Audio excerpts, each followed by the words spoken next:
हमें शुरुआत कैसे करनी चाहिए और उसके बाद अगर हम इन्वेस्ट भी कर रहे हैं, फंड भी लगा रहे हैं, तो हमें कितने पैसों की शुरुआत करनी चाहिए? अगर आपको कोई नॉलेज नहीं है तो मैं तो ये कहूँगा। अच्छा, जब हम स्टॉक मार्केट में इन्वेस्ट करते हैं या कोई भी करता है, तो उसके पीछे की साइकोलॉजी क्या होती है? हमने साइकोलॉजी के लिए एग्जिट प्लान ही नहीं बनाते हम। शेयर मार्केट को लोग ना एक गैम्बलिंग सेक्टर की तरह उससे कंपेयर कर देते हैं। ये लोग बिल्कुल सही सोचते हैं, ये बिल्कुल जुआ है। शेयर मार्केट में बहुत ज़्यादा एक पॉपुलर लाइन है कि बाय लो सेल हाई। मैं इसके लिए शायद गलत कुछ कह दूँ, शायद बुरा लगे। अच्छा, ये डिविडेंड और बोनस शेयर्स में क्या फ़र्क होता है? क्या सारी कंपनीज डिविडेंड देती हैं? नहीं, कुछ कंपनी देती है डिविडेंड।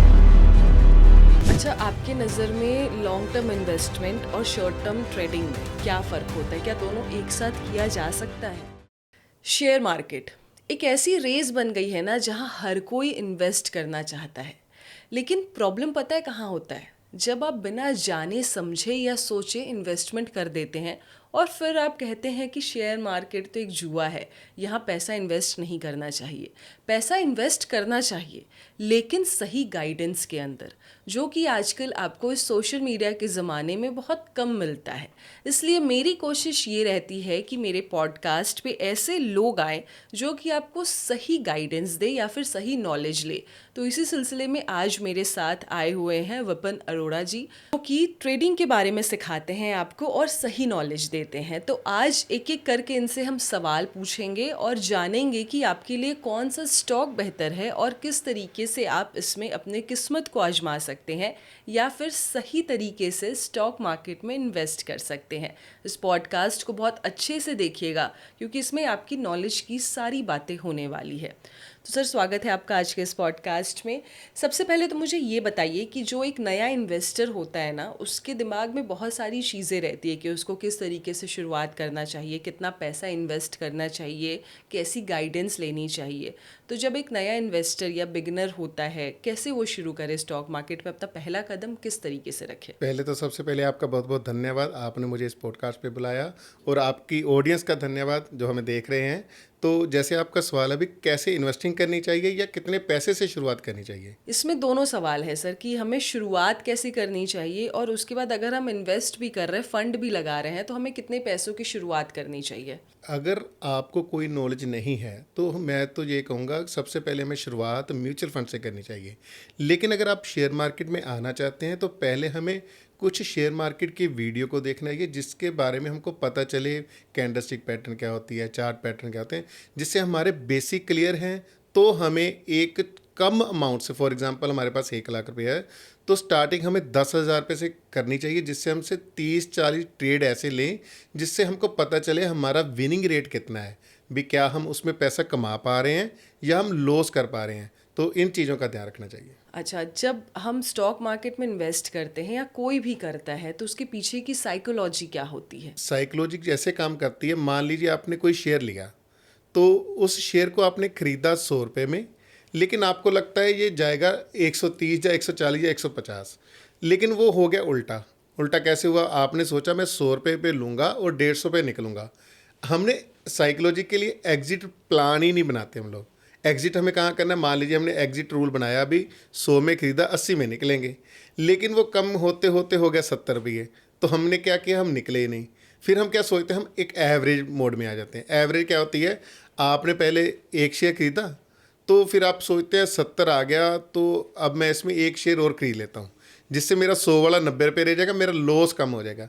जबकि हमें एवरेज कब करनी चाहिए? जैसे प्राइस बढ़ रहा है। फॉर एग्जांपल हमने शेयर को खरीदा, तो अगर 100 वाला 120 हो गया, तो हमें अप साइड एवरेज करनी चाहिए। लोग रिवर्स करते हैं, लोग जब प्राइस नीचे जाता है तो एवरेज करते हैं, अप साइड एवरेज नहीं करते। तो इस साइकोलॉजी को बिल्ड करना चाहिए, अप साइड में एवरेज करनी चाहिए। अच्छा, जब हम किसी कंपनी में स्टॉक अपना इन्वेस्ट करते हैं ना, तो प्रॉब्लम ये आती है कि कंपनी के फंडामेंटल को देखा जाए या कंपनी की टेक्निकलिटी को देखा जाए। तो हमें टेक्निकल नॉलेज कैसे लेना चाहिए और फंडामेंटल नॉलेज कैसे लेना चाहिए? दोनों में से क्या बेटर है? पहले क्या लें हम? अगर आपको लॉन्ग टर्म, जैसे आपने 5-10 साल के लिए इन्वेस्ट करना है, तो आपको फंडामेंटल नॉलेज होनी चाहिए। लेकिन मैं फंडामेंटल नॉलेज नहीं रखता हूँ, मैं टेक्निकल की ज़्यादा बात करता हूँ। टेक्निकल में हम क्या करते हैं, हम जैसे आजकल कभी इंटरनेशनल न्यूज़ आ गई तो पहले क्या होता था, हम किसी स्टॉक को 5-10 साल के लिए रख लेते थे। आज हम क्या करते हैं, हम एवरी ईयर या एवरी 6 मंथ किसी सेक्टर को देखकर हम पहचान सकते हैं भी इसमें हम 6 महीने के लिए बने या 1 साल के लिए बने।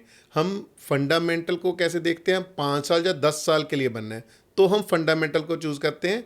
टेक्निकल को हम 6 महीने 1 साल के लिए देख सकते हैं। अच्छा सर, क्या होता है ना कि शेयर मार्केट को लोग ना एक गैम्बलिंग सेक्टर की तरह उससे कंपेयर कर देते हैं कि ये गैम्बलिंग है या फिर उसमें नहीं इन्वेस्ट करना चाहिए, एक तरीके का जुआ है। तो क्या सिर्फ ये रिस्क टेकिंग है या फिर इससे कुछ अदर बेनिफिट्स भी हैं? नहीं, लोग बिल्कुल सही सोचते हैं, ये बिल्कुल जुआ है। क्यों जुआ है? अगर हम बात करें भी, आपको हेलीकॉप्टर उड़ाना है तो क्या आप उड़ा लोगे हेलीकॉप्टर? बिल्कुल नहीं, मुझे नॉलेज ही नहीं है। तो यही बात है ना, अगर हम हेलीकॉप्टर उड़ाएंगे तो क्या करेंगे, एक्सीडेंट करेंगे। तो लोग ट्रेडिंग को जुआ इसीलिए है क्योंकि हम सीखते नहीं हैं, और क्योंकि आजकल हमारे हाथ में क्या फ़ोन है, फ़ोन में क्या हुआ, एक ऐप आती है, हम ऐप डाउनलोड करते हैं तो फिर हम क्या देखते हैं, अच्छा ये आज मैंने न्यूज़ में देखा या स्क्रॉल किया तो हमको मालूम चला ये वो बोल रहा है ये शेयर खरीद लो। तो हम किसी के कहने पे, अपने दोस्त के, रिश्तेदार पे, किसी के कहने पे अगर हम उस ट्रेडिंग को कर रहे हैं तो वो बिल्कुल जुआ है। क्योंकि ना तो आपको उसका एंट्री पॉइंट मालूम है, ना आपको उसका एग्जिट पॉइंट मालूम है।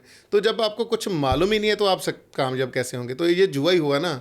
ऊपर चला गया तो बेनिफिट हो गया, नीचे चला गया तो आप ट्रैप हो जाएंगे। एक ना जो शेयर मार्केट में बहुत ज़्यादा एक पॉपुलर लाइन है कि बाय लो सेल हाई, इसके पीछे की क्या स्ट्रैटेजी रहती है? अगर कोई एक बहुत बेसिक नॉलेज इसके लिए लेना चाहे तो आप उसको किस तरीके से गाइड मैं करेंगे? इसके लिए शायद गलत कुछ कह दूं, शायद बुरा लगे, क्योंकि मुझे नहीं लगता चाहे 20 साल पुराना कोई ट्रेडर हो, चाहे 30 साल पुराना ट्रेडर हो, भी कोई भी आदमी ये कहे भी मैं इसको पूरे लो पे खरीद लूँगा। हमें कुछ, जैसे हम टेक्निकल में देखते हैं, हमें कुछ उसमें पॉइंट्स होते हैं, अगर वो पॉइंट्स हमारी फेवर में हैं तो ही हम उसको ले सकेंगे। जैसे उसके लिए तो हम टोटल लो में तो ले ही नहीं सकते, हम थोड़ा सा हाई पे लेंगे। तो ऐसा नहीं है कि हम बिल्कुल लो पे ही कभी खरीद सकेंगे। तो इसलिए इस फियर को ख़त्म करना चाहिए, अभी हम by the low higher the sale. तो ये आप, नहीं तो आपको रिग्रेट ही रहेगा। एग्जाम्पल रिग्रेट का कैसे करते हैं हम, आपने एक शेयर लिया, आपने सोचा भी जब ये नीचे आएगा तो मैं इसको लूँगा, वो प्राइस गिर गिर के हो गया 30 रुपये, 100 वाला प्राइस गिर के हो गया 30 रुपये। तो फिर थोड़ा बड़ा, जिसको हम बोलते हैं हायर लो, उसने हायर लो बनाया 50 रुपये। अब आपने क्या देखा भी मुझे 30 पे लेना था, मैंने तो लिया ही नहीं, तो आप उसको मिस कर देंगे, 50 पे नहीं लेंगे क्योंकि आपको लगेगा मैं महंगा ले रहा हूँ। मान लेते हैं आपने 50 रुपये में उसको खरीद लिया, आपने थोड़ा फंडामेंटल सीखा या टेक्निकल सीखा तो आपने उसको उसमें खरीद लिया। उसको खरीदने के बाद आपने सोचा ये 50 वाला पहले 100 था, अब ये 150 पे जाएगा। अब आपने 50 रुपये वाली जर्नी 150 रुपये पर जाकर सेल कर दी, तो वो प्राइस चला गया 300 रुपये। तो आपको क्या होगा, रिग्रेट होगा भी यार मैंने इसको 150 में सेल कर दिया, मुझे तो 300 तक होल्ड करना था। तो इस क्वेश्चन का जवाब ये है कि आपको ना तो लो पकड़ना है ना आपको हाई पकड़ना है। तो आपको अपना प्रॉफिट देखना है, मुझे लॉस कितना लेना है, मुझे प्रॉफिट कितना बुक करना है। अगर आप प्रॉफिट बुक कर चुके हैं तो आपको टेंशन नहीं लेनी, वो कितने में भी जाए। अच्छा, ये डिविडेंड और बोनस शेयर्स में क्या फ़र्क होता है? क्या सारी कंपनीज डिविडेंड देती हैं? नहीं, कुछ कंपनी देती हैं डिविडेंड। आप एनएससी की साइट पे जाकर शेयर को सर्च कर सकते हैं भी। जैसे आप सर्च करेंगे आपको पता चलेगा कौन सी कंपनी डिविडेंड देती है। वो डिविडेंड क्या होता है, एक कंपनी क्वार्टर में एक रिजल्ट निकालती है। कंपनी कहती है भी मैंने 100 करोड़ रुपये कमाया, 100 करोड़ रुपए को मैंने इस जो मेरे शेयर होल्डर्स हैं उसमें पर शेयर उसका मान लीजिए 1 रुपया आया, आपके पास 100 शेयर है तो आपको 100 रुपये डिविडेंड के रूप में देगी। ये सभी कंपनियां नहीं करती, कुछ कंपनियां डिविडेंड देती हैं। इसको बोलते हैं डिविडेंड, अपने प्रॉफिट से पैसा देना। कुछ कंपनियां करती हैं जिसको हम बोलते हैं बोनस शेयर देना। बोनस शेयर क्या होते हैं, आपके पास 3 महीने 4 महीने पुराने कोई शेयर पड़े हैं, उसका प्राइस है 100 रुपये, आपके पास 100 शेयर हैं, तो कुछ कंपनियां साल 2 साल में या कभी इशू करती हैं भी बोनस शेयर देंगी।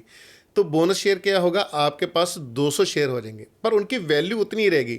उस प्राइस की वैल्यूज़ पहले जैसे हमारे पास 100 शेयर 100 रुपये के हिसाब से थे, अब 200 शेयर 50 रुपये के हिसाब से हो जाएंगे। उसकी वैल्यू को कम कर देते हैं और उसकी वैल्यू शेयर की क्वांटिटी को बढ़ा देते हैं। अच्छा, आपके नज़र में लॉन्ग टर्म इन्वेस्टमेंट और शॉर्ट टर्म ट्रेडिंग में क्या फ़र्क होता है? क्या दोनों एक साथ किया जा सकता है? बिल्कुल किया जा सकता है। लॉन्ग टर्म इन्वेस्टमेंट ये होती है भी मान लीजिए आज आपने एक सेक्टर को फाइंड किया, ये सेक्टर ऊपर जा सकता है, या हम लॉन्ग टर्म में म्यूचुअल फंड में जा सकते हैं। अगर आपने कोई सेक्टर डिफाइन कर लिया, अभी हम उसके आप ईटीएफ ले सकते हैं। मान लिया हम ऑटो या एफएमसी सेक्टर की बात करते हैं, आप उनके ईटीएफ ले सकते हैं लॉन्ग टर्म में, या किसी एक कंपनी में इन्वेस्ट कर सकते हैं। एग्जांपल ऑटो सेक्टर की करें तो उसमें 15 स्टॉक्स हैं। फिर 15 स्टॉक को हम देखेंगे, हमको क्या 15 के 15 स्टॉक स्ट्रॉन्ग होंगे? बिल्कुल नहीं, उसमें 2 या 3 स्टॉक स्ट्रॉन्ग होंगे। तो हमको देखना पड़ेगा हम उसमें किस में इन्वेस्ट कर सकते हैं। तो आप उसमें अगर वो सेक्टर चल रहा है तो आप एक एक साल के लिए भी रुक सकते हैं। सर लेकिन इसमें क्या है ना कि लोगों को ये कन्फ्यूजन हो जाता है कि शेयर मार्केट हमें नहीं करना चाहिए, इससे अच्छा है कि हम एसआईपी में पैसा डाल दें, वो मेरे लिए ज़्यादा बेटर है। तो क्या आप इसमें ये लोगों को समझा सकते हैं कि एसआईपी के साथ साथ अगर आप शेयर मार्केट में भी कुछ फंड्स आप डालते हो तो आपको आगे चल के उसका क्या बेनिफिट मिलेगा अगर सही डायरेक्शन में डालते हो तो? हाँ, तो बिल्कुल, अगर आप स्विंग ट्रेडिंग करते हैं तो आप इससे पैसा अच्छा कमा सकते हैं। लेकिन अगर आप उसके लिए टाइम देना चाहते हैं, तो अगर आप वीक में 2-3 आवर्स देंगे इसको सीखने के लिए, तो अब पहले आप 2-3-4 महीने लगाकर यूट्यूब पर इतना मटेरियल पड़ा है, अभी आप सीख सकते हैं फ्री में, आपको कोई पैसा देने की ज़रूरत नहीं है। तो आप इसको सीखेंगे तो आपको पता चलेगा भी मैं ये स्विंग ट्रेडिंग कर सकता हूँ। और मैं, अगर आपके पास 1 लाख रुपये है तो 10-20 हज़ार रुपये से आप थोड़ी थोड़ी ट्रेडिंग करके देखिए, जिससे आपका कॉन्फिडेंस लेवल बढ़ेगा, जिससे आपको पता चलेगा मेरी कितनी रिटर्न आ रही है, तो आप ग्रो करने शुरू कर जाएंगे। अगर आप ये टाइम नहीं देना चाहते तो आपके लिए सबसे बेस्ट ऑप्शन जो है सिप है, यानी एसआईपी, म्यूचुअल फंड। ओके, तो ये आपको ध्यान में रखना चाहिए। अच्छा, किसी कंपनी के शेयर्स खरीदने से पहले हमें कौन सी ऐसी 4-5 बातें हैं जिसका ध्यान रखना बहुत ज़रूरी है? अगर हम किसी एक कंपनी का शेयर खरीदने की बात करते हैं तो हम पहले आएंगे फंडामेंटल। तो फंडामेंटल तो हम देखेंगे ही नहीं, क्योंकि हम शॉर्ट टर्म इन्वेस्टमेंट कर रहे हैं, यानी 4 महीने 6 महीने, या हो सकता है 10 दिन 20 दिन के लिए। तो हम क्या करेंगे, उसमें टेक्निकल देखेंगे, क्या जैसे टेक्निकल भाषा में बोलें, उसमें क्या कोई चार्ट पैटर्न बन रहा है, क्या उसमें मतलब जो हम इंडिकेटर का यूज़ करते हैं क्या वो हमारी फेवर में है। अगर ये 3-4 पॉइंट हमारी फेवर में, क्या डबल टॉप बन रहा है, डबल बॉटम बन रहा है, फ्लैग एंड पोल बन रहा है, हेड एंड शोल्डर बन रहा है, R S above 60, R S below 60 है, अगर ऐसी चीज़ें हम देखते हैं, बोलिंजर बैंड क्या कर रहा है, अगर आप किसी चीज़ के बारे में जानते हैं तो उसके साथ आप रिलेट करके 2-3 पॉइंट को जोड़कर अगर वो आपके फेवर में आ रहा है तो आप बाय कर सकते हैं। अगर वो फेवर में नहीं चला तो स्टॉप लॉस लेंगे, बाहर निकल जाएंगे। आपने अभी स्टॉप लॉस की बात की, तो ये शेयर मार्केट में एक रिस्क फैक्टर बहुत बड़ा होता है और इसको मैनेज करना बहुत ज़्यादा ज़रूरी होता है। तो इसको मैनेज कैसे करें और इस चीज़ को कैसे लोग एक स्ट्रेस फ्री करके अपने लाइफ में यूज़ कर सकते हैं? जैसे हमने पहले बात की ना, अभी मान लीजिए आपके पास 1 लाख रुपये है, तो मैंने पहले क्या किया, हमें 10,000 से ट्रेडिंग करनी चाहिए। और मैं ये कहता हूँ हमें स्विंग ट्रेडिंग से स्टार्ट करना चाहिए। स्विंग ट्रेडिंग जो है ना, हमारे अंदर पेशेंस डेवलप करती है। स्विंग ट्रेडिंग क्या होती है, मान लीजिए हो सकता है 10 दिन वो प्राइस चले ही ना, आपने 100 पे खरीदा, कभी वो 105 हो जाएगा, कभी वो 95 हो जाएगा, कभी वो 110 हो जाएगा, कभी 90 पे आ जाएगा। हमारा स्टॉप लॉस है, मान के चलते हैं 100 में खरीदा, 80 स्टॉप लॉस है और टारगेट हमारा 130 रुपये है। इस तरह से मान के चलते हैं। लेकिन हम देखेंगे 10-15 दिन स्विंग ट्रेडिंग जो है ना, वो प्राइस वहीं पे मूव कर रहा है, लेकिन 1 या 2 दिन ऐसी कैंडल बनेगी, हमारा या तो टारगेट अचीव हो जाएगा या हमारा स्टॉप लॉस हिट हो जाएगा। तो इतने देर रुकने के कारण हमारे अंदर पेशेंस डेवलप हो जाएगा, जिससे हम बड़ी अमाउंट से भी आने वाले समय में ट्रेडिंग कर सकते हैं। अच्छा, आपने कैंडल्स की बात की, ये कैंडल्स क्या होता है? शेयर मार्केट का अगर किसी ने चार्ट देखा हो तो 2-3 तरीक़ों से चलता है चार्ट। इसको हम जैपनीज़ कैंडल बोलते हैं। आपने देखा कि एक लाल एक हरे रंग की कैंडल दिखती है, इसको हम कैंडल स्टिक पैटर्न बोलते हैं। जैसे बुलिश कैंडल है, बेरिश कैंडल है। यूट्यूब पे आप सर्च करेंगे या हमारे चैनल पे जाएंगे तो इस तरह की सारी वीडियो पड़ी हैं, जिसमें स्टेप बाय स्टेप बताया गया कैंडल क्या होती है, बुलिश इनगल्फिंग क्या होती है, बेरिशिंग क्या होती है। मतलब ऐसी टेक्निकल बातें बहुत है जो धीरे धीरे आप वीडियो देखेंगे तो आपकी नॉलेज बढ़ती जाएगी। तो ये कैंडल्स में जब हम देखते हैं, एक छोटा सा लोगों को एग्जांपल दे दीजिए कि जो बुलिश और बेरिश आपने कैंडल्स की बात की, तो उसको कैसे देखा जाता है, एक छोटे से अगर आप एग्जांपल में बताएं। जैसे आपने पहले सवाल पूछा था ना कि हम इसको बिल्कुल लोअर में कैसे पकड़ सकते हैं, तो जैसे हम ऐसे तो शेयर को खरीदेंगे नहीं। जैसे मान लीजिए मैं हमने कहा भी 100 वाला शेयर 30 रुपये चला गया, 30 रुपये जाने के बाद जब प्राइस ने कुछ हमको सिग्नल दिए, सिग्नल क्या दिए, उसने दिखाया भी एक प्राइस बुलिश इनगल्फ बने। बुलिश इनगल्फ क्या है, उसने लाल वाली कैंडल के प्राइस ऊपर चला गया, यानी ये दिखाता है भी आज जो बायर हैं वो खरीदने के मूड में है, यानी लोग ज़्यादा अग्रेसिव बाय कर रहे हैं। तो हमको पता चलता है भी डाउन ट्रेंड खत्म हो गया है, आने वाले समय में बुल्स अपनी पावर लगाकर प्राइस को बढ़ा के ऊपर लेकर जाएंगे।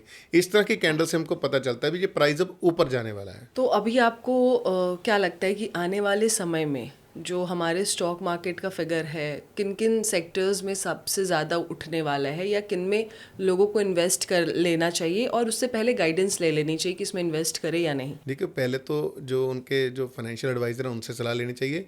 दूसरा, मैं कोई टिप वगैरह नहीं प्रोवाइड करता हूं, क्योंकि ना ही मैं कोई सेबी रजिस्टर्ड हूं। लेकिन अगर हम टेक्निकल की बात करें, टेक्निकल में ऐसे लगता है जैसे एफएमजी सेक्टर हो गया, ऑटो सेक्टर हो गया, हो सकता है ये बुलिश आने वाले साल 2 साल बने रहें। आपने अभी इन्वेस्टमेंट एडवाइज़र की बात की, तो क्या अगर कोई भी बंदा नए तरीके से स्टॉक मार्केट की शुरुआत कर रहा है तो उसको अपने साथ एक इन्वेस्टमेंट एडवाइज़र रखना चाहिए, और क्यों रखना चाहिए? वो इसलिए रखना चाहिए, अगर हम ज़्यादा अमाउंट से करते हैं, मान लिया आपके पास 10 लाख 20 लाख रुपए और आप चाहते हैं भी आप सेफ ट्रेडिंग करें, तो आप किसी एक्सपर्ट की राय लेंगे तो आपको ज़्यादा बेनिफिट मिलेगा।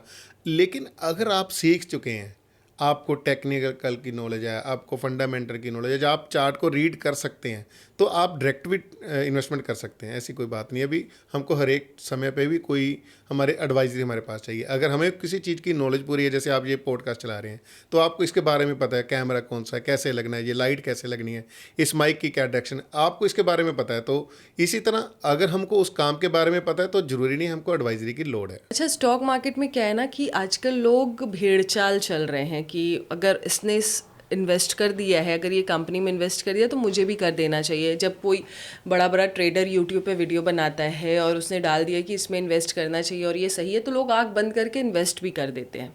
ये चीज़ें आजकल बहुत चल रही है कि हमें शॉर्ट टर्म में पैसा कमा लेना है। तो क्या ये सही है? अगर सही नहीं है तो इससे बचने के लिए किस तरीके की रिसर्च करनी चाहिए? देखिए, आपको उसकी साइकी नहीं पता क्या है, उसका दिमाग क्या काम कर रहा है। जैसे मान लीजिए हम किसी भी आदमी का नाम लीजिए, आप विजय केडिया जी का अपना नाम ले लेते हैं। अगर आप उनका पोर्टफोलियो नेट पे जाके सर्च करेंगे तो आपको पता चल जाएगा कौन कौन से शेयर उनके पोर्टफोलियो में है। तो उन्होंने एक शेयर में एग्जाम्पल 500 करोड़ या 2 करोड़ रुपया लगा दिया।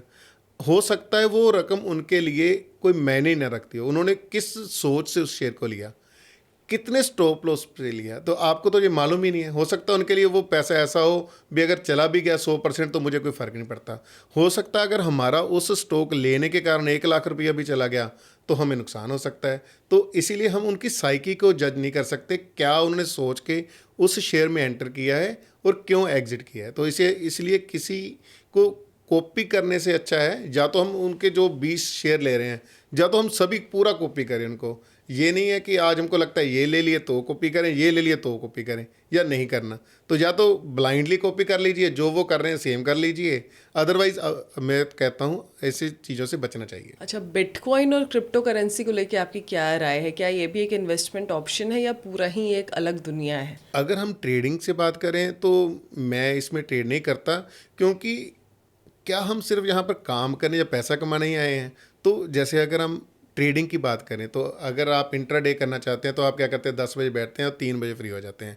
अगर आप क्रिप्टो करते हैं तो आप सारा दिन सारा रात भी बैठे रहेंगे, तो जिससे मुझे लगता है आपकी हेल्थ भी ख़राब होगी, आपकी साइकी भी ख़राब होगी। तो आपको अल्टीमेट जो हमारा मोटिव हम पैसा कमाना है, तो एक मार्केट में भी इतना पैसा है भी हम जितनी मर्जी बाल्टी भर लें तो भी समंदर को कोई फ़र्क नहीं पड़ रहा। तो हमें ज़्यादा ऑप्शन क्यों चाहिए, मुझे नहीं समझ में आती ये बात। अच्छा, इसमें क्या है ना, स्टॉक मार्केट में सही तरीके से भी इन्वेस्टमेंट बहुत से लोग नहीं कर पाते, उनके पास पैसा होते हुए भी उनको एक तरीके का डर लगता है। तो डर से कैसे ओवरकम किया जा सकता है? डर का एक सिंपल जवाब यही है भी, हमको पहले मनी मैटर नहीं करती। मनी मैटर से पहले हमें अपने फियर पर काबू करना है, हमें नॉलेज को लाना है। वो कैसे बढ़ेगी, जैसे मैंने आपको पहले बताया, swing trading is the best way भी। आप अगर उसको करेंगे तो आपके अंदर पेशेंस डेवलप होगा। पर कैसे होगा ये नहीं है भी, आपने कोई चीज़ 100 रुपये में खरीदी, आपका स्टॉप लॉस 80 रुपये है, तो अगर वो 70 रुपये होगा तो भी आपके पास आप बोले भी मेरा पेशेंस डेवलप हो रहा है, तो वो नहीं हो रहा है, क्योंकि आपका स्टॉप लॉस हिट हो गया। तो आपकी साइकी गलत हो रही है। आप रूल बेस 10-20 ट्रेड कीजिए, तो फिर आप अपने अंदर अपने आप देखेंगे आपके अंदर चेंज आ रहा है। आपकी नज़र में स्टॉक मार्केट में ही जाना, क्योंकि आप ट्रेडिंग सिखाते हो, लोगों को बताते हो, आप ऑफलाइन भी ऑनलाइन हर तरीके से अब सिखा रहे हो, तो क्यों ज़रूरी, मतलब आपकी नज़र में क्या फ़ायदा है, स्टॉक मार्केट में क्यों पैर रखना चाहिए? अगर तो आप ऐसा सोच रहे हैं भी अगर मेरे पास 1 लाख रुपये है तो मैं इससे भी 30-40 हज़ार रुपये महीना कमा लूँगा, तो मैं कहता हूँ आपको बिल्कुल नहीं आना चाहिए। किसी की बातों में या किसी की हम वीडियो देखकर भी इन्फ्लुएंस हो रहे हैं भी यार वो इतने पैसे बना रहा है, अभी मैं कमा लूँगा तो मेरी लाइफ में भी कुछ चेंज आ जाएगा। तो अगर आप इस सोच से पैसा कमाने के लिए आ रहे हैं तो मत आइए, क्योंकि मैं भी, अगर हम कॉमन की बात करें तो मैं भी इसी सोच से आया। मैंने एक ट्रेड लिया जिसमें मुझे काफ़ी लॉस हुआ, तो फिर मुझे लगता था कि यार ये तो रातों रात अमीर होने वाली स्कीम है। तो लेकिन जैसे जैसे हम इस ट्रेडिंग को करते हैं तो हमें पता चलता है भी एक रूल बेस कम है, और जिसकी अगर हम एवरेज की बात करें तो 3 से 4% अगर पैसा आप बना रहे हैं, मान लीजिए अगर आपके पास 1 लाख रुपये, अगर 3-4 हज़ार रुपये महीने का उसके ऊपर बन रहा है, तो मैं कहता हूँ वो बहुत बढ़िया है। एग्जाम्पल से अगर आपके पास 50 लाख रुपया है तो उसका 3% देखिए कितना बनता है। तो बड़ी अमाउंट के साथ जैसे जैसे करेंगे तो इतनी अमाउंट भी बहुत ज़्यादा होती है। लेकिन लोग क्या कहते हैं, उसके पास 10 हज़ार रुपया है और रोज़ का 1,000 रुपया चाहिए, तो यानी कितने दिन में पैसा डबल होगा? 20 दिन में। ऐसा कौन सा काम है जहाँ 20 दिन में पैसा डबल होता है? यही जो आपने इस बात को किया, इसी बात से रिलेटेड मेरे दिमाग में एक क्वेश्चन आया कि सबसे बड़ा मिस्टेक जो एक स्टॉक मार्केट इन्वेस्टर करता है और उसके बाद वो पूरी की पूरी तरीके से डूब जाता है, तो आपकी नज़र में कौन से ऐसे सबसे बड़े मिस्टेक्स हैं जो कि ट्रेडर कर जाते हैं और जो उन्हें नहीं करना चाहिए? सबसे पहला जो मैंने कहा भी, लोग जल्दी अमीर होना चाहते हैं।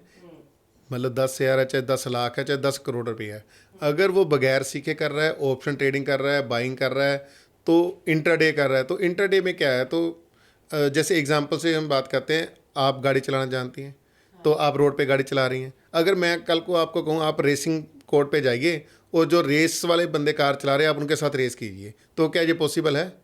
तो ऑप्शन ट्रेडिंग जैसे इतने बड़े बड़े लोग बैठे हैं, इतने इतने मास्टर लोग बैठे हैं, उनके पास एआई जनरेटर, कंप्यूटर है, सब कुछ है, तो हम उनसे कैसे बीट कर लेंगे? तो लोग क्या करते हैं, सबसे पहले हमें ऑप्शन बाइंग करनी है, हमें ऑप्शन ट्रेडिंग करनी है। पहले सिंपल ट्रेडिंग तो सीख लो, ऑप्शन अपने आप आ जाएगी। हमें हाई काम सीखना है। अगर हम छोटे होते गेम खेलते, तो जब हम गेम खेल रहे हैं तो कौन सा लेवल खेलते हैं? एक वाला पहला स्टार्टिंग वाला लेवल खेलते हैं कि 10वां लेवल पर सीधा खेल लेते हैं? पहला एक। हाँ, तो फिर ट्रेडिंग में हमने 10वां लेवल क्यों खेलना है? प्रॉब्लम तो यही है ना, हम रिवर्स चलते हैं ना ट्रेडिंग में। हमको क्या चाहिए? ज़्यादा पैसा चाहिए। हम 10वें लेवल से शुरू करेंगे, 10वें लेवल से फिर पहला लेवल सीखेंगे, जब तक हम मार्केट को 2 लाख 3 लाख या 4 लाख जितनी हमारी कैपेसिटी है, हम जब पैसा दे चुके होंगे तो फिर हम सीखेंगे ट्रेडिंग क्या होती है। जैसे ये गलतियाँ मैंने भी की हैं, मैंने भी पहले ऑप्शन में ट्रेड किया, फिर हमने समझा भी ये ट्रेडिंग होती क्या है, तो फिर इसको हमने सीखा भी कैसे ये चार्ट काम करते हैं, कैसे ये साइकी को कैसे बिल्ड करना है। अगर मैं अपनी जर्नी की बात बताऊं तो जब मैंने इसमें स्टार्टिंग की तो मुझे लॉस हुआ, फिर मैंने इसका कोर्स किया जो कि 1 साल से ज़्यादा का था। फिर उसके बाद भी मुझे 1-2 साल लगे ट्रेडिंग को अपनी साइकोलॉजी को बिल्ड करने में। आप सीख तो जाते हो, पर सीखने के बाद प्रॉब्लम आती है साइकोलॉजी की। जैसे मैंने पहले ही बताया ना भी, हमने ट्रेड तो ले लिया, हमें पता है भी एग्ज़िट 80 रुपये पे हमें होना है, लेकिन हम होते नहीं हैं। तो वो क्या होता है, आपके एक डेड स्टॉक आपके पोर्टफोलियो में बन जाता है। तो इस चीज़ों को सीखने में आपको समय लगता है। तो स्टार्टिंग में जैसे मैंने गलती की, हम बड़ी अमाउंट से ट्रेड करते हैं और बाद में ट्रैप हो जाते हैं। छोटी अमाउंट से क्यों ट्रेड करना है? क्योंकि हमने अपनी साइकी को बिल्ड करना है, जिससे हमें बेनिफिट मिल सके कि हमको अपना स्टॉप लॉस काटना आ गया, हमको पता है काटना है तो काटना है, सारे पैसे नहीं हमको ख़त्म करने हैं, तो हमें दूसरे ट्रेड के लिए भी पैसे बचा के रखने हैं। अच्छा, लोग ना वॉरेन बफेट या राकेश झुनझुनवाला या जितने बड़े बड़े स्टॉक मार्केट के इन्वेस्टर्स हैं उनके जैसा बनना चाहते हैं और उनको ये लगता है कि उनकी लाइफ बहुत आसान रही है और हम आज स्टॉक मार्केट शुरू करेंगे तो अगले 2 सालों में तो ये बन ही जाएंगे। तो आपको क्या लगता है कि ऐसे बड़े बड़े जो स्टॉक मार्केट के किंग रहे हैं उनसे क्या सीख लेनी चाहिए एक आम जनता को? जो आपने जो सवाल पूछा ना, मज़ा आ गया इस सवाल को सुन के, क्योंकि ये सवाल पूछना बहुत ज़रूरी था। इसका कारण क्या है ना, अगर आप जैसे बड़े बड़े इन्वेस्टर होते हैं ना, इनके पोर्टफोलियो आप सर्च कर सकते हैं, एनएसई की साइट पर जाएंगे तो आपको पता चलेगा उनके शेयर में कितना पैसा इन्वेस्ट हुआ है। तो पता चलता है उनकी ओवरऑल रिटर्न। वॉरेन बफेट की बात करते हैं तो कितनी रिटर्न आई? 23%। 23% कितना? 2 रुपया। 1 लाख रुपए के मगर 2,000 रुपये की एवरेज उनकी इनकम है। तो हम इनकम कितनी बात करते हैं? हमें 10,000 रुपये लगाना है और रोज़ का 1,000 रुपया कमाना है। लॉस की तो कोई बात ही नहीं करता। वो क्या बोलता है, मुझे 1,000 रुपये इन्वेस्ट करना है और 1,000 रुपये कमाना है। वो ये तो कह नहीं रहा अगर 500 रुपये लॉस होगा तो मैं उसको झेल सकता हूँ या उसमें मेरी कैपेसिटी है, मैं इसको लूँगा। तो हम उल्टा सोच रहे हैं, हमें अपनी सोच को रिवर्स करना पड़ेगा। अच्छा, जो मार्केट में ना बहुत बड़े बड़े ट्रैप्स भी हैं जिसमें एक भोली भाली जनता फंस जाती है और उनका माइंड सेट बदल जाता है। स्टॉक मार्केट को लेकर मैं बात कर रही हूँ। तो आपकी नज़र में कौन कौन से ऐसे मार्केट ट्रैप्स हैं जिसमें लोगों को नहीं फंसना चाहिए? पहली गल तो आजकल जो इंस्टाग्राम है, शॉर्ट्स हैं, अगर वो आते हैं तो सबसे बड़ा क्या है, उसको इग्नोर करना चाहिए। ट्रैप तो हमें दुनिया हर जगह कर रही है, लेकिन ट्रैपिंग से बचना हमको ही पड़ेगा, कोई सिखा नहीं सकता कैसे बच सकते हैं। कोई भी न्यूज़ बेस या मुझे लगता है इसने कहा उसने कहा, इन चीज़ों से बचना चाहिए। जब तक आपके अंदर गट फीलिंग नहीं है तो तब तक आप कैसे उस चीज़ को कर लोगे। आपके अंदर गट फीलिंग होनी चाहिए, तभी आप उस ट्रेड को कर सकते हैं। बिल्कुल। अच्छा, आपकी नज़र में जो लॉन्ग टर्म वेल्थ क्रिएशंस होता है स्टॉक मार्केट के लिए, वो किस तरीके से किया जा सकता है और कैसे लोगों को टिके रहना चाहिए? अगर आप लॉन्ग टर्म में जैसे आप चाहते हैं 5-10 साल के लिए पैसे इन्वेस्ट करना चाहते हैं, तो ये हर एक बंदे की अपनी अंडरस्टैंडिंग है, लेकिन जो मुझे लगता है मैं वो बताऊंगा। मुझे लगता है फिर हमें म्यूचुअल फंड में चले जाना चाहिए, जिसमें आपको ज़्यादा टेंशन नहीं लेनी। आप जितनी कैपेसिटी 10,000, 20,000, 50,000, 1,000, 2,000 जितनी आपकी कैपेसिटी है उतने की एसआईपी करो। एसआईपी के साथ साथ आप ईटीएफ कर सकते हो, जिससे आप डायरेक्ट शेयर मार्केट में बने रहोगे। हर एक महीने आप ईटीएफ में इन्वेस्ट कर सकते हो, जिसके आपकी एवरेज बन जाती है, और आपका अगर 18% सीजीआर भी आ गया तो भी रिटर्न बहुत बढ़िया बन जाती है। स्मॉल और मिड कैप स्टॉक्स क्या होते हैं? इसमें किस में इन्वेस्ट करना चाहिए? जैसे अगर 1-2 साल पहले की बात करें ना, तो जो मिड कैप और स्मॉल कैप फंड थे ना, उन्होंने काफ़ी ज़्यादा ग्रोथ दी। तो लेकिन इनको अवॉइड करना चाहिए। अवॉइड क्यों करना चाहिए? या तो आपको पता हो मुझे कब निकलना है, तो अगर वो गाड़ी भाग रही है ना, तो आपको पता होना चाहिए मुझे ब्रेक कब लगानी है। अगर आप ये सोच रहे हो भी मैंने इस स्टॉक को लिया और ये 30% भाग गया, तो फिर आपके अंदर एक लालसा जाग जाती है, यार ये 30% भागा ना, ये 60% हो जाएगा। तो तब आप ट्रैप हो जाते हो। अगर आपको निकलना आना चाहिए, वो भाग जाएंगे तो आप निकलिए 30% पर, नहीं तो वो वापस वहीं पे आ जाएंगे, फिर हम ट्रैप हो जाएंगे, निकल नहीं पाएंगे। तो अवॉइड करनी चाहिए। वैसे तो सबसे ज़्यादा जो है आपको लार्ज कैप में बने रहे, हो सकता है आपको प्रॉफिट कम हो, लेकिन आप सेफ जोन में रहेंगे, आपका रिस्क नहीं रहेगा। अच्छा, जो आजकल एक ट्रेंड बहुत चला हुआ है ना इंस्टाग्राम पे कि आप बड़ी बड़ी कार ले सकते हो, स्टॉक मार्केट में इन्वेस्ट करके आप बहुत करोड़पति बन सकते हो, और उस झांसे में लोग फंस जाते हैं। सिंपल एक कैंडल्स का दिखा करके लोग बता देते हैं कि देखिए मेरी कैंडल्स इतनी ऊपर है, पूरे स्क्रीन को वो शो कर देते हैं। और फिर जनता का सवाल ये आता है ना कि वो तो अपनी पूरी स्क्रीन शो कर रहे हैं, तो यानी वो सही है। तो ये जो पूरा एक मिथ चल रहा है, एक पूरा एक अलग दुनिया लोगों को दिखाया जा रहा है, उसके बारे में आपका क्या ख्याल है? मैं पहले ऑफलाइन कोर्स बेच रहा हूँ, लेकिन अभी तक ऑनलाइन हमने कुछ भी शुरू नहीं किया है, ना ही मैं यहाँ कोई कोर्स बेचने की बात करूँ। लेकिन मैं लोगों के एक एग्जांपल से समझाना चाहूँगा। हम 2 फ़ोन ले लेंगे जहाँ पे, तो उस दोनों में मैं अपना ही लॉगिन अकाउंट करूँगा। एक में मैं चीज़ को खरीद लेता हूँ, एक में मैं चीज़ को बेच दूँगा। हमने मान लीजिए 20 लाख रुपए इन्वेस्ट करेंगे उस अकाउंट में। क्या करेंगे, एक चीज़ को खरीद लेंगे, इसको बोलते हैं हम ऑप्शन। एक ऑप्शन को खरीद लेंगे, पुट को खरीद लेंगे, कॉल को बेच देंगे। अब ये 2 चीज़ों में एक चीज़ तो ऊपर ही जाएगी ना, तो जो ऊपर जाएगी वो वाली स्क्रीन दिखा देंगे, जिसमें जो नीचे गई है उसको नहीं दिखाएंगे। ट्रैप तो जगह जगह लगे हैं, हमें उस ट्रैप से बचना है बस। उसके लिए आपको ही अवेयर होना पड़ेगा। आप ट्रैपिंग से कैसे बच सकते हैं, बस आप अवेयर रहिए। आप इन चीज़ों न्यूज़ बेस से दूर रहिए, नहीं तो आप पेनी स्टॉक ले लेंगे, फिर उससे निकल नहीं पाएंगे। जैसे कई बार लोग सोचते हैं यार 10 वाला स्टॉक ले लेते हैं, ये 500 हो जाएगा। अच्छा, 10 वाला 500 हो जाएगा ये तो देख रहे हैं, लेकिन हम स्विंग ट्रेडिंग करें, अगर हम उसको 3 महीनों में 3 ट्रेड ही लें एग्जाम्पल, तो अगर वो हमें उससे ज़्यादा बेनिफिट दे रहा है तो उसकी वेट क्यों कर रहे हैं हम?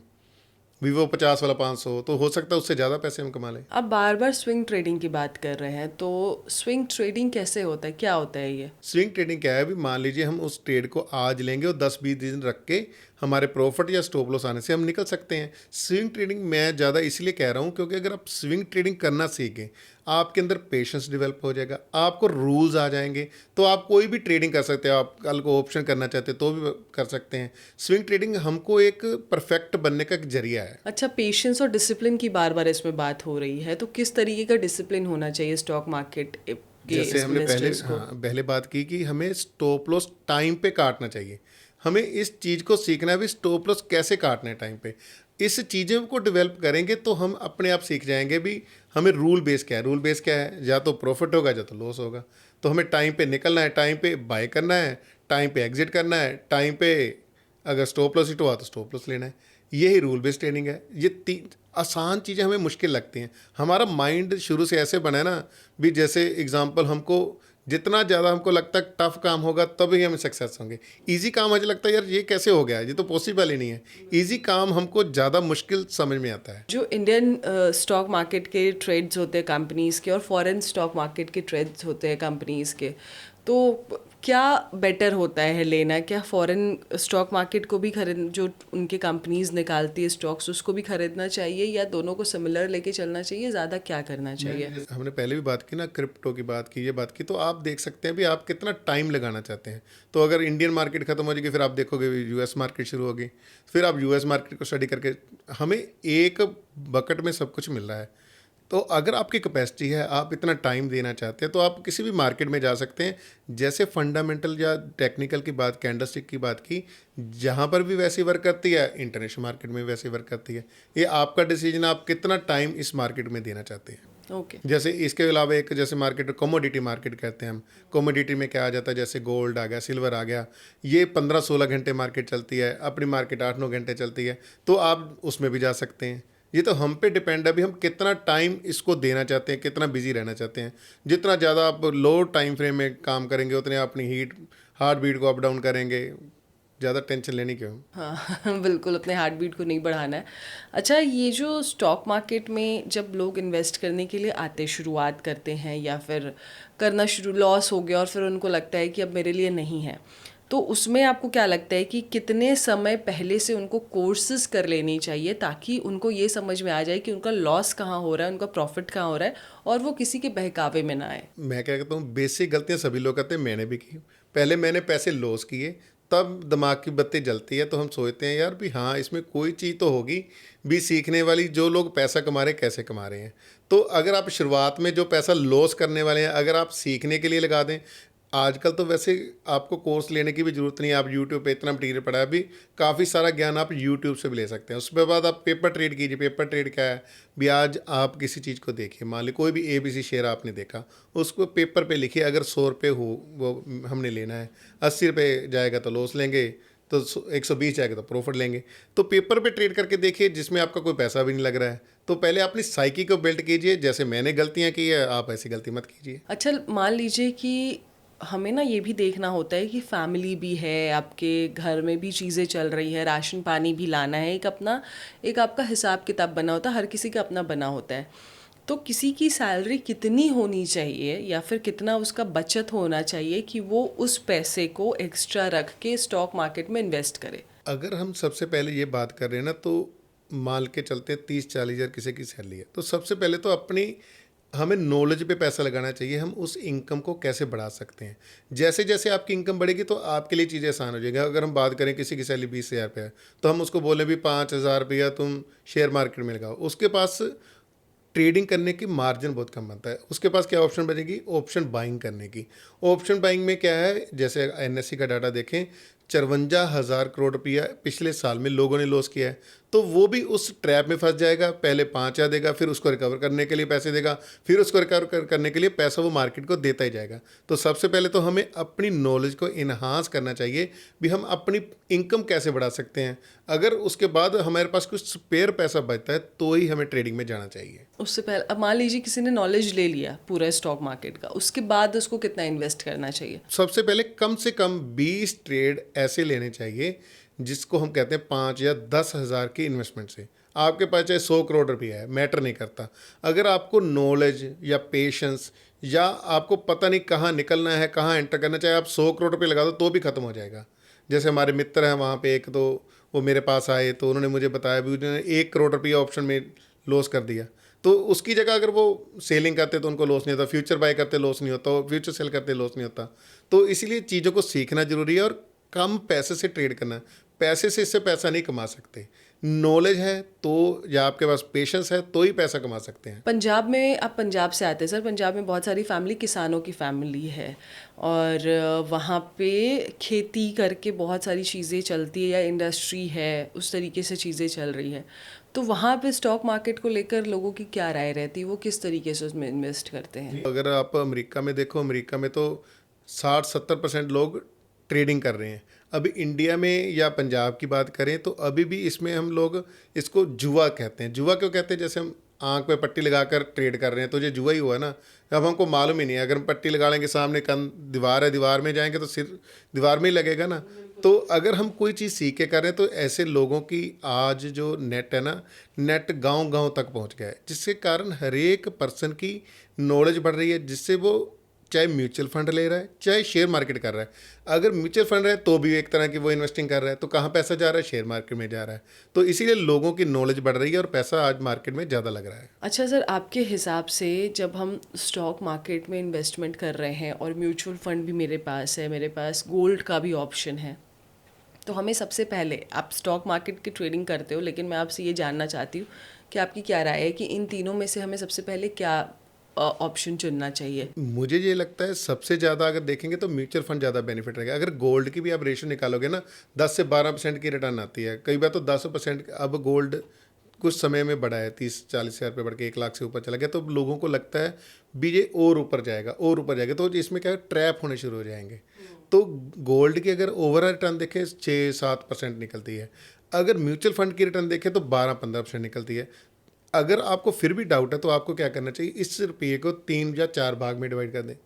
तो आपने 10,000 रुपये मंथली इन्वेस्ट करना है तो 5,000 रुपये म्यूचुअल फंड में लगाएं, 3,000 रुपये गोल्ड में लगाएं, 2,000 रुपये डायरेक्ट ETF में लगा दें। आपका पैसा डिवर्सिफाई हो जाएगा, सभी सेक्टर में लग जाएगा। अच्छा ठीक है सर, अब मुझे ये बताइए कि गवर्नमेंट स्टॉक मार्केट को लेके बहुत ज़्यादा बातचीत नहीं करती है और सोशल मीडिया एक ऐसा ज़रिया है जहां लोग सारे नॉलेज ले रहे हैं स्टॉक मार्केट को लेके। तो क्या आपको लगता है कि स्टॉक मार्केट को लेके एक अच्छा कोर्स होना चाहिए जो कि गवर्नमेंट के थ्रू होना चाहिए, या फिर इस तरीके से होना चाहिए जहां लोग इन चीज़ों को सीख सके और सही तरीके से इन्वेस्ट कर सके? अगर आप NSE की साइड पे जाएंगे ना, इनके कोर्स पड़े हैं छोटे छोटे, अगर आप देखेंगे तो वहाँ पे कोर्स है, लेकिन बहुत लोगों को इस बारे में नॉलेज नहीं है। हाँ। लेकिन वही बात है ना, भी आप फ्री में भी बहुत कुछ सीख सकते हैं। यूट्यूब पर इतना मटेरियल पड़ा है, भी आप सोच नहीं सकते। मैंने एक कोर्स, इस शेयर मार्केट के कोर्स को 1 साल के लिए किया, जिसके लिए मैंने लाखों रुपये पे किए। अगर मेरे आप यूट्यूब चैनल पर जाएंगे तो मैंने एक वीडियो डाली है 3M's करके। वो जो सेटअप है ना, वो सेटअप हमको उसने 1 साल बाद लास्ट में सिखाई, लाखों रुपए लेकर। लेकिन आज वो सेटअप हमारे यूट्यूब चैनल में फ्री में पड़ी है। तो क्या सेटअप ही सबसे ज़्यादा ज़रूरी है? बिल्कुल नहीं है। सेटअप से ज़्यादा ज़रूरी है आपका माइंड सेट। सेटअप वर्क करती है 20%, 80% आपका माइंड सेट है, इसको डेवलप करना पड़ेगा आपको। माइंड सेट क्या है? जैसे हम पहले बात करते हैं, टाइम से एग्जिट करना, टाइम से एंटर करना, प्रॉफिट आया तो प्रॉफिट बुक करना। फिर पहले क्या होता है, अगर लॉस में चला गया तो हम क्या करते हैं, एवरिंग करते हैं। अगर प्राइस आपकी फेवर में चल रहा है तो आपका ग्रीड आती है। ग्रीड क्या होगी, ये 120 हो गया, हमको निकलना था, हम कहते नहीं यार ये तो 140 जाएगा, वो प्राइस 140 चला गया, 140 गया, अब तो ये 200 रुपये जाएगा, लेकिन वो घूम के फिर 140 पर आ जाता है।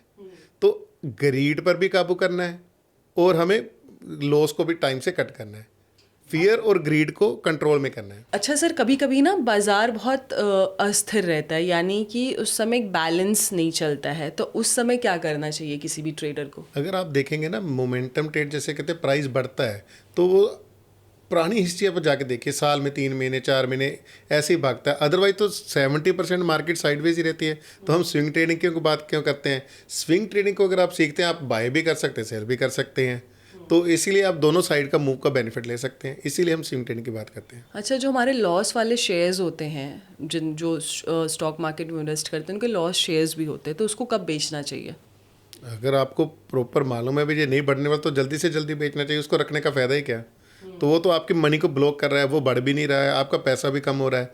तो उस पैसे को निकाल कर आपके पास एग्जांपल 3 स्टॉक ऐसे हैं जो आपके बढ़ नहीं रहे, तो आप ऐसा ट्रेल कीजिए भी, एक जो शेयर है, एक कंपनी के शेयर बेच दीजिए और जो आपको लगता है ये प्राइस बढ़ने वाला है उसमें इन्वेस्ट कीजिए। तो आपको मालूम चलेगा ये पैसा तो मैंने साल 2 साल के लिए ब्लॉक करके रखा था, जो कि ये मुझे बेनिफिट दे सकता था। जब बजट आता है ना, तो उस समय थोड़ा स्टॉक मार्केट का भी अप्स एंड डाउन्स देखने को मिलता है जब नए बजट्स आते हैं। तो अभी 22 सितंबर से जो शुरू हो रहा है कि GST में काफ़ी बदलाव आने शुरू हो रहे हैं, तो क्या उसका भी स्टॉक मार्केट पे फ़र्क पड़ेगा? बिल्कुल पड़ेगा। अगर आप 23 तारीख की, या सॉरी इससे पहले वाले जिस दिन इन्होंने न्यूज़ की थी, उसके अगले दिन की कैंडल देखी, कितनी बड़ी कैंडल बनी, तो उसका तो इम्पैक्ट आ चुका है। 22 तारीख को इम्पैक्ट थोड़ा आएगा। जिस दिन मीटिंग हुई उस दिन भी अगले दिन ही उसका हाइप आ गया। ओके। अच्छा, आपकी नज़र में अब मुझे एक आखिरी सवाल आपसे मैं पूछना चाहूँगी कि जो ट्रेडिंग करते हैं उनके लिए आप क्या कहना चाहोगे कि किस तरीके से शुरुआत करना चाहिए? और दूसरी चीज़, जो अब ये एंड आ रहा है, एंड ऑफ द ईयर अब होने वाला है नाउ सितंबर, अब 3 महीने में 2025 ख़त्म होने वाला है, तो इन 3 महीनों में मार्केट में किन किन चीज़ों को हमें ध्यान रखना चाहिए और उस हिसाब से स्टॉक मार्केट में इन्वेस्ट करना चाहिए? सबसे पहले तो हमको कमोडिटी मार्केट से, ऑप्शन से और फ्यूचर से, इन चीज़ों से बचना चाहिए जब तक आपके अंदर कॉन्फिडेंस बिल्ड नहीं हो जाता। जब आप 20-30 ट्रेड नहीं कर लेते जिसमें आपकी 50% भी अगर रेशो हिट की है, तो फिर आपको आगे बढ़ना चाहिए। ऐसा नहीं सीधी छलांग नहीं लगानी चाहिए फ्यूचर में, ऑप्शन में, इनको अवॉइड करना चाहिए। पहले अंदर कॉन्फिडेंस बिल्ड करें, 25-30 पेपर ट्रेड करें, फिर आप कम इन्वेस्टमेंट से चाहे एक एक शेयर ही बाय करें। तो इस तरह से अगर आप ट्रेडिंग को करेंगे तो आप अपने अंदर अपने आप ही इंप्रूवमेंट देखेंगे, जिसके आपका कॉन्फिडेंस बढ़ेगा। हो सकता है कल को आप 50 लाख का स्टॉक ही खरीद लो, क्योंकि जब अंदर आपके कॉन्फिडेंस होगा तो आप कोई भी शेयर खरीद सकते हो। बिल्कुल सर, ये तो मुझे लगता है कि प्रॉपर नॉलेज मिल गई लोगों को कि क्या करना चाहिए क्या नहीं करना चाहिए। थैंक यू सो मच, बहुत मज़ा आया। और मैं आप लोगों से ये कहना चाहूँगी कि ज़रूरी नहीं है कि हर अच्छा ट्रेडिंग सिखाने वाला आपको ऑनलाइन बहुत अच्छे प्लेटफॉर्म पे मिले, क्योंकि बहुत से लोग ऐसे होते हैं जो ऑफलाइन सिखाते हैं और ऑफलाइन फ़ेस टू फेस बात करते हैं, या वो अपनी क्लासेस लेते हैं अलग से जिसके बारे में बहुत ज़्यादा नहीं डालते हैं।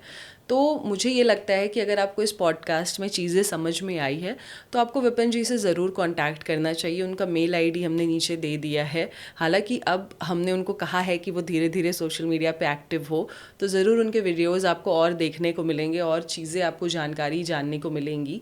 तो अगर आप स्टॉक मार्केट में नए हैं, अगर आप नए ट्रेडर हैं और आप अगर ऐसे ट्रेडर भी हैं जो लॉस आप खा चुके हैं, तो देखिए लॉस हर कोई खाता है। खुद विपिन जी ने बताया कि उनको लॉस हुआ है, लेकिन लॉस का मतलब ये नहीं है कि आप गिर जाएंगे और फिर आगे आप बढ़ेंगे नहीं। आपको आगे बढ़ना है तो आपको कोर्स अच्छे से सीखना होगा, कैसे करना है क्या करना है वो सीखना होगा। इस पॉडकास्ट में से जो निकला है वो ये कि swing trading is a very good option जो कि आप यूज़ कर सकते हो। बाकी इसके अलावा अगर आपको कुछ और जानना है तो आप डायरेक्ट बात कीजिए, इनका मेल आईडी मैं दे दूँगी। Thank you so much for this podcast. बहुत अच्छे से आपको आई थिंक सुनने को मिला होगा। मिलते हैं अगले पॉडकास्ट में कुछ नए अनफिल्टर्ड गेस्ट के साथ।